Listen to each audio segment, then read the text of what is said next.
제7장 불행에 굴하지 않고 일어설 수 있는 힘의 원천은. 내가 그 전화를 받은 것은 밤 11시가 조금 못 되었을 때였다.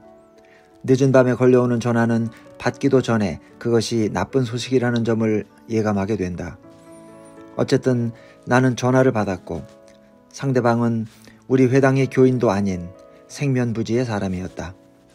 그는 자기 어머니가 지금 병원에 입원해 있는데 내일 아침 큰 수술을 받게 될 예정이라고 말했다. 나에게 제발 어머니가 무사히 수술을 받을 수 있도록 또 무사히 회복될 수 있도록 기도해달라는 것이었다. 나는 보다 자세한 정보를 얻기를 원했으나 그 사람은 당황하고 불안한 상태에 놓여 있음이 분명했다. 나는 그를 달래가며 어머니의 히브리 이름을 받아 적고 기도를 드려 그와 어머니의 안녕을 빌어주겠노라고 안심시켰다. 전화를 끊고 나서 이런 종류의 대화를 나눈 후에는 늘 그랬듯 고민에 빠져들었다. 어떤 사람의 건강과 수술의 성공을 비는 그런 기도는 생각이 깊은 사람들을 고민에 빠뜨리는 측면이 있다. 만약 기도라는 것이 대부분의 사람들이 바라는 대로 효과를 발휘한다면 아무도 죽지 않을 것이다. 왜냐하면 자기 자신과 사랑하는 사람의 회복이나 생존을 위한 기도만큼 간절하게 드려지는 것도 없을 것이기 때문이다. 만약 우리가 하나님은 믿지만 세상의 비극에 대한 하나님의 책임은 믿지 않는다면, 하나님이 정의와 공정성을 바라고 있다는 점은 믿지만 항상 그것을 구현하지는 못하고 있는다고 믿는다면, 우리가 삶의 위기로부터 우리를 건져달라고 하나님께 기도하는 것은 도대체 무슨 의미가 있다는 말인가? 정말로 내가 그리고 나에게 전화를 걸었던 그 사람이 악성 질환이나 수술 후유증을 치유하는 능력을 지닌 하나님이 특정한 사람이 특정한 언어로 특정한 말을 읊을 때에만 그 능력을 발휘한다고 믿고 있을까? 그리고 그 환자를 대신하여 어떤 모르는 사람이 기도하며 몇몇 단어를 잘못 선택했다고 하여 하나님이 환자를 죽게 내버려 둘까? 나는 너희 어머니를 다시 건강하게 할 수 있었지만 너희의 탄원과 애원이 부족했기 때문에 그녀를 죽게 내버려 둔다고 말하는 하나님이 있다면, 그런 하나님을 그 누가 존경하거나 경배할 수 있을까? 그리고 만약 우리의 기도가 성취되지 않았을 때 어떻게 해야 하나님에 대한 분노를 참을 수 있을까? 어떻게 해야 자신이 심판을 받았다거나 부족한 사람이라는 느낌으로부터 벗어날 수 있을까? 어떻게 해야 우리가 하나님을 가장 필요로 할 때 그는 우리를 실망시키고 말았다는 감정을 가지지 않을 수 있을까?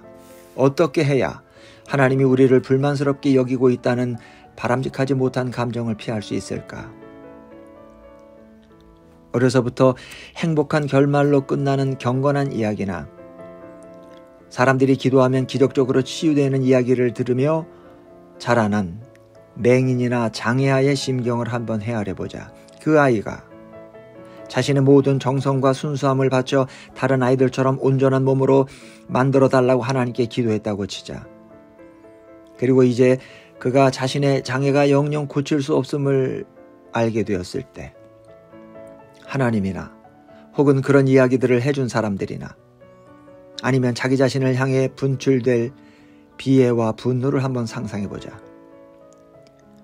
아이들로 하여금 하나님이 너를 고쳐줄 수는 있지만 너 자신의 유익을 위해 그렇게 하지 않기로 결정했다고 가르치는 것보다 더 하나님을 증오하게 만드는 데 효과적인 방법이 있을까?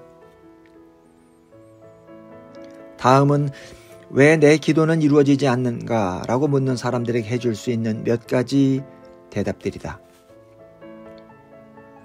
이런 대답의 대부분은 문제가 있으며 결국 죄의식이나 분노, 절망으로 인도할 뿐이다. 첫째, 내 기도는 이루어지지 않는다. 왜냐하면 네가 그것을 받을 자격이 없기 때문이다. 둘째, 내 기도는 이루어지지 않는다. 왜냐하면 네가 충분할 정도로 열심히 기도하지 않았기 때문이다. 셋째, 내 기도는 이루어지지 않는다. 왜냐하면 하나님은 무엇이 내게 더 좋은 것인지 알고 있기 때문이다. 넷째, 내 기도는 이루어지지 않는다. 왜냐하면 다른 사람이 그와 정반대되는 기도를 하고 있는데 그것이 더 가치 있는 것이기 때문이다. 다섯째, 내 기도는 이루어지지 않는다. 왜냐하면 네가 거짓으로 기도하기 때문에 하나님이 듣지 않는다. 여섯째, 내 기도는 이루어지지 않는다. 왜냐하면 하나님이 없기 때문이다. 만약 우리가 위에 대답 중 어느 한 가지 대답에도 만족할 수 없으면서도 여전히 기도를 포기할 수 없다면 한 가지 다른 가능성이 있다.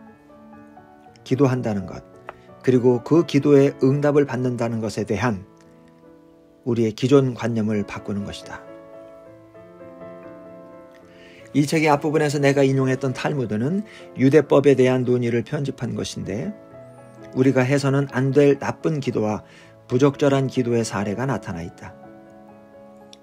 만약 한 여인이 임신했을 때 그녀나 남편은 하나님 아들을 낳게 해주세요, 하나님 딸을 낳게 해주세요 라고 기도해서는 안 된다. 태아의 성별은 수정과 함께 결정되는 것이며 이것을 바꿔달라고 하나님께 간청할 수는 없는 것이다. 또 만약 어떤 사람이 자기 동네 쪽으로 불자동차가 요란하게 달려가는 것을 보았을 때 하나님 제발 우리 집에 불이 나지 않기를 바랍니다 라고 기도해서도 안 된다. 그것은 자기 집 대신 다른 누군가의 집에 불이 났기를 바라는 악의적인 것일 뿐만 아니라 무익한 것이기도 하다. 어떤 집인지 이미 화재는 발생했고 이미 그때는 아무리 간절한 기도를 한다고 해도 그것이 어떤 집이냐에는 영향을 줄 수 없는 상황인 것이다. 우리는 이 같은 논리를 현대적 상황에도 적용시켜 볼 수 있다. 고등학교 졸업반 학생이 대학 교무처로부터 온 편지를 들고 제발 하나님 합격이기를 빕니다 라고 기도한다던가, 종합 건강검진 결과를 기다리는 사람이 하나님 모든 것이 정상이기를 바랍니다 하고 기도하는 것 역시 부적절한 기도이다. 탈무드에 나타난 임산부나 불이 난 집의 경우의 이야기처럼 어떤 특정한 조건은 이미 존재하고 있다. 우리가 그것을 되돌리거나 과거를 다시 기록해달라고 하나님에게 기도할 수는 없다. 그리고 우리가 앞서 살펴보았듯 우리의 이익을 위해 치명적인 상황을 완화시켜달라거나 악화되고 있는 병세를 뒤집어달라고 하나님에게 요구할 수는 없다. 때때로 기적은 일어난다. 악성 질환이 신기하게 사라져버리기도 하고 불치병 환자가 병상에서 일어나며 이에 어리둥절한 의사는 그것을 하나님의 행위로 돌리기도 한다. 이런 경우 우리가 할 수 있는 말은 단지 감사를 하는 것뿐이다. 왜 어떤 사람을 죽게 하거나 장애로 만드는 병이 어떤 사람에게는 시원스레 나아버리는지 우리는 모른다. 왜 어떤 사람은 자동차 사고나 비행기 추락으로 사망하는데 어떤 사람은 옆에 앉아 있다가도 가벼운 상처나 화상만을 입고 살아나는지 우리는 모른다. 그러나 나는 하나님이 누구의 기도는 들어주고 누구는 안 들어주는 식으로 선별하지 않는다고 믿는다.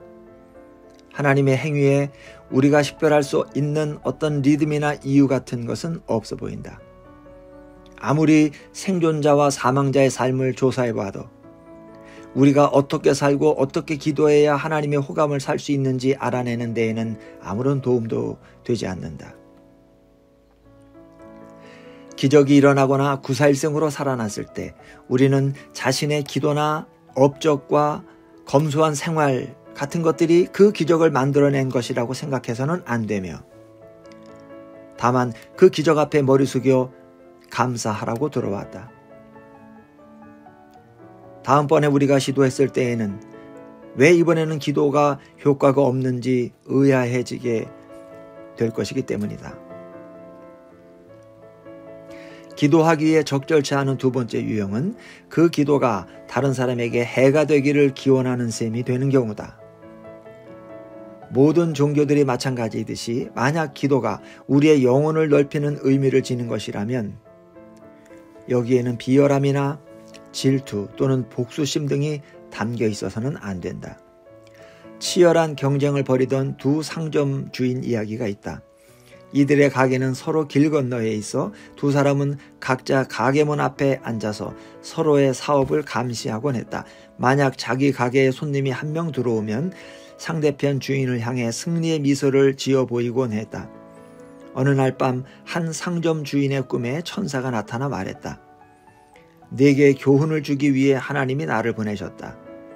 네가 원하는 무엇이든 들어주시기로 했지만 한 가지 네가 기억해야만 할 것은 네가 무엇을 얻든지 길 건너 네 경쟁 상대는 그 2배를 받게 되리라. 부자가 되고 싶으냐? 너는 엄청나게 부자가 될 수 있지만 그는 너보다 2배로 부자가 될 것이다. 오래오래 건강하게 살고 싶으냐? 그렇게 될 것이지만 길 건너 상점 주인은 너보다 2배로 건강하게 오래 살게 될 것이다. 유명해지거나 남들에게 자랑할 만한 자녀를 갖거나 네가 원하는 것은 무엇이든 얻을 수 있다. 그렇지만 네가 무엇을 얻든 그 사람은 2배로 얻으리라. 그는 불쾌한 듯 미간을 찌푸리고 잠시 생각하더니 말했다. 좋아요. 정 그러시다면 제 소원은 제 눈 하나를 멀어 애꾸로 만들어주세요.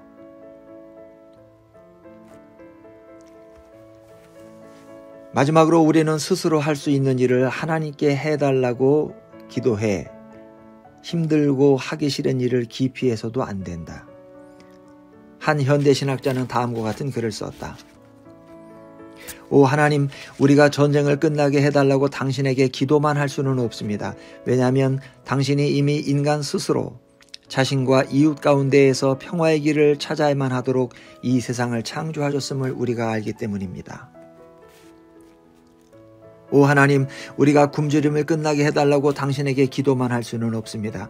왜냐하면 당신께서는 우리가 현명하게만 이용한다면 전 세계를 먹일 수 있는 충분한 자원을 이미 주셨기 때문입니다. 오 하나님, 우리의 편견을 뿌리 뽑아달라고 당신에게 기도만 할 수는 없습니다. 왜냐하면 당신께서는 우리가 바르게만 사용한다면 모든 사람으로부터 선을 발견할 수 있는 눈을 이미 주셨기 때문입니다. 오 하나님, 우리가 절망을 끝나게 해달라고 당신에게 기도만 할 수는 없습니다.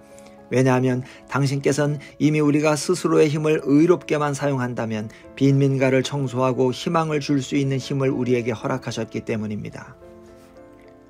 오 하나님, 우리가 질병을 끝나게 해달라고 당신에게 기도만 할 수는 없습니다. 왜냐하면 당신께서는 이미 우리에게 건설적으로만 사용한다면 치유와 회복을 추구할 수 있는 위대한 정신을 주셨기 때문입니다. 오 하나님, 그리하여 우리는 대신 이렇게 기도합니다. 단지 기도하는 것만 아니라 행동할 수 있는, 단지 바라고만 있는 것이 아니라 그렇게 될 수 있는 힘과 결단력과 의지를 허락하소서. 만약 우리가 불가능한 것이나 비자연적인 것을 기도할 수 없다면, 만약 우리가 보복적이거나 무책임하거나 우리의 일을 대신해달라는 기도를 해서는 안 된다면 기도할 만한 것이 뭐가 남아있을까? 우리가 상처받았을 때 기도는 우리에게 어떤 도움이 될 것인가? 기도가 우리에게 해줄 수 있는 것은 첫째, 다른 사람, 특히 우리와 같은 관심, 가치, 꿈, 그리고 고통을 가진 사람들과 교감을 갖게 해주는 일이다. 19세기 말에서 20세기 초까지 사회학의 제반 원리의 기초를 놓은 사람들 중 하나가 에밀 뒤르갱이라는 프랑스인이다. 정통파 랍비의 손자였던 그는 한 인간에게 종교적, 윤리적 가치관이 형성되는데 사회가 어떤 역할을 하는가에 관심이 깊었다. 그는 종교가 현재와 같이 기도소와 전문 목회자를 갖춘 형식을 띠기 전에는 어떤 모습이었을까를 탐구하기 위해 사우드시 섬에서 수년간을 원주민들의 원시 종교를 연구하며 보냈다. 그렇게 하여 1912년 출판된 그의 책 종교 생활의 기초 형태에서 그는 최초의 종교가 지녔던 우선적인 목적은 인간을 하나님과 만나게 하기 위한 것이 아니라 인간들 서로가 만나게 하는 데 있었다고 기술한다. 종교제에 있는 사람들에게 자녀의 출산이나 사별, 결혼이나 부모의 사망 등의 경험을 어떻게 이웃과 나눌 것인지를 가르쳐 주었다. 거기에는 모심기와 추수, 동지와 춘분을 위한 제의들이 있었다. 그런 방식으로 공동체는 삶에서 가장 즐거운 순간과 가장 두려운 순간을 함께 나눌 수 있었던 것이다. 그 누구도 그런 순간을 홀로 맞닥뜨리지 않아도 되었다.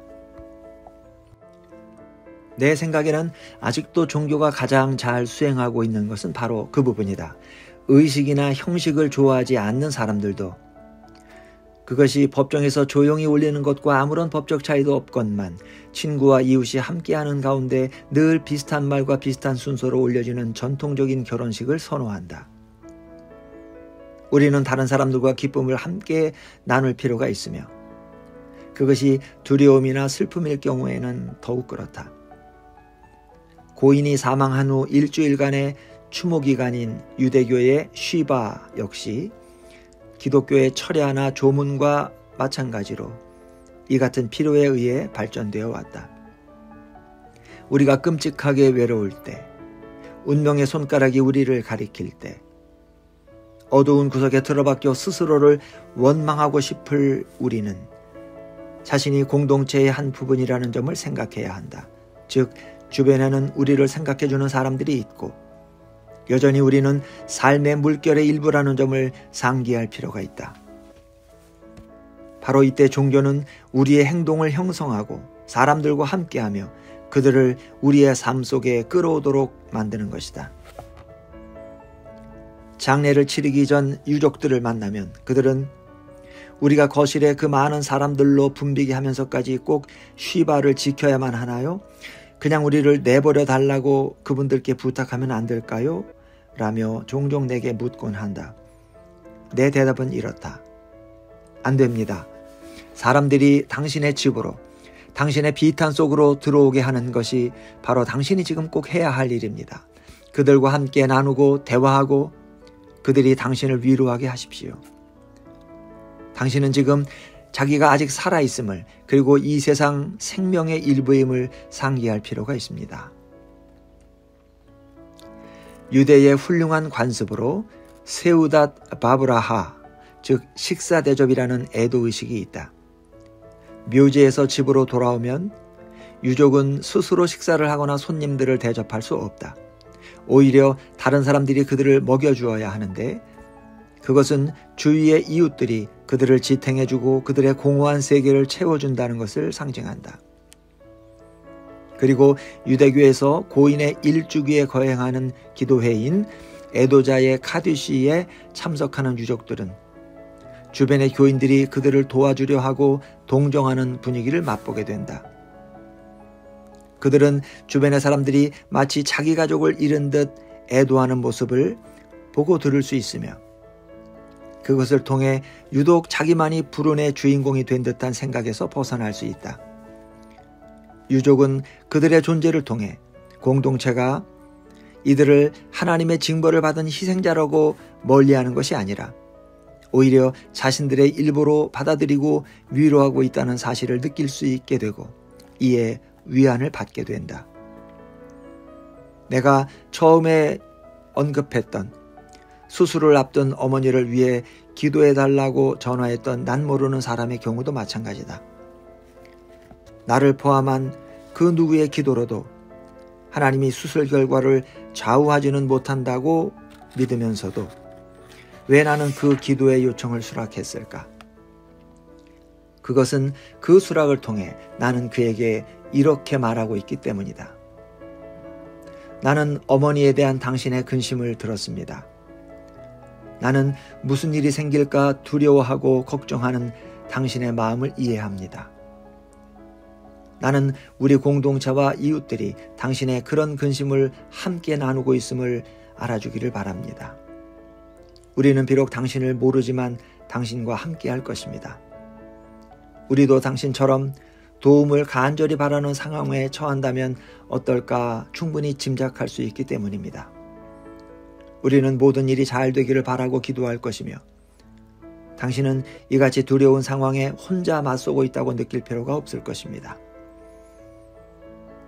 우리가 어머니의 쾌유를 바라고 관심을 쏟고 있다는 사실이 당신에게 도움이 되고 어머니에게도 도움이 된다면 우리는 분명 그렇게 할 것입니다.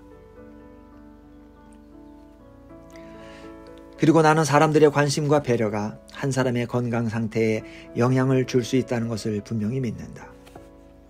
기도는 만약 그것이 올바르게 드려지기만 한다면 사람들을 고립으로부터 구해준다. 그것은 사람들에게 세상에 혼자 남았다거나 버려졌다는 생각을 가지지 않도록 확신시켜준다. 그것은 각 사람에게 한 개인이 혼자 지낼 수 있는 것보다 더 큰 깊이와 희망과 용기와 미래를 지닌 더 큰 존재의 일부임을 알게 한다.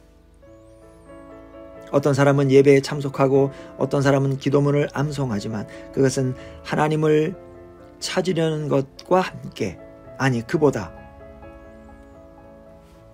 교인들, 즉 당신이 가장 중요하다고 생각하는 것을 함께 나눌 사람들을 찾아가는 것이다. 그런 관점에서 본다면 단지 기도를 할 수 있다는 것 하나만으로도 그것이 세상을 바꾸어 놓든 아니든 충분히 도움이 된다. 기막힌 이야기꾼인 해리 골드는 이 점을 그의 글 속에서 명확히 보여준다. 그가 어렸을 때 하루는 아버지에게 물었다. 아버지는 하나님을 믿지도 않으면서 왜 회당에는 빠지지 않고 나가세요? 아버지는 대답했다. 유태인들이 회당에 나가는 데는 별의별 이유들이 다 있단다. 내 친구 가핑클은 하나님과 대화하러 나가지. 나는 가핑클과 대화하러 나가는 거고. 그러나 그것은 기도가 무슨 소용이 있는가 하는 우리의 질문에 대한 반쪽, 아마도 덜 중요한 반쪽의 대답이 될 뿐이다. 우리를 다른 사람과 교감하게 하는 것을 넘어서 기도는 우리를 하나님과 만나게 한다. 그러나 기도가 많은 사람들이 생각하듯 우리가 탄원자의 입장에서 마치 구걸을 하는 거지처럼 혹은 상점의 고객처럼 원하는 물품 목록을 내놓으며 모두 얼마냐고 묻는 그런 방식으로 하나님과 만나게 하는지는 확실치 않다. 기도란 근본적으로 하나님에게 무엇인가를 변화시켜달라고 요구하는 행위가 아니다. 만약 우리가 기도는 어떤 능력이 있으며 어떤 것이 되어야만 하는지를 이해하고 스스로의 비현실적인 기대를 던져버릴 수 있다면 우리가 가장 필요할 때 기도하고 하나님을 찾는 것이 훨씬 더 가능해질 것이다.